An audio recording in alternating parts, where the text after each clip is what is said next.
priming is another way to say what I say, and that is for the first 30 days of your diet, eat until you can't eat anymore.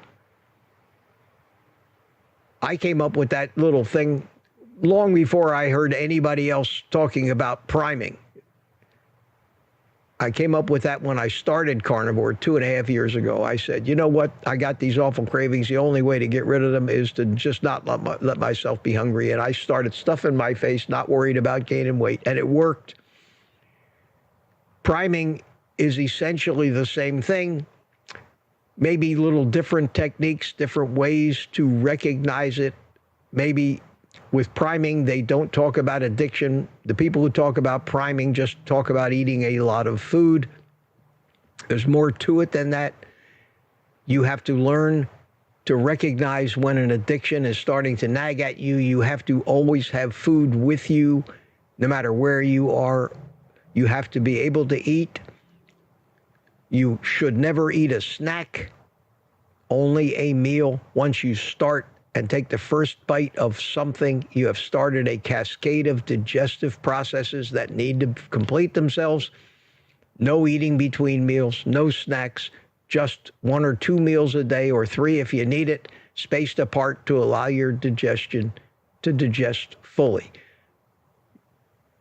If people tell you that that's priming, then that's fine, because that's essentially what priming means. Hope that answers that question. It is a great tactic, John. It's the only way I was ever able to knock out this ridiculous carb addiction that has plagued me my entire life. And it took a month or 2 to happen. And it's been getting progressively better, and that addiction's fading more and more into some distant memory. But it's still an addiction. It's still an addiction, and I'm wary of that. And one falling off the wagon could, I'm convinced, and I don't want to test this theory, but I'm convinced it could take me right back to square one, because there's the evidence of that is so true out there in every addiction. And I always use alcoholism as, I think, one of the closest addictions to compare carb addiction to. Because there are some people that can do it in moderation, that aren't really strong addicts and get away with it. But we all know, those of us that are here, that most of us can't do that.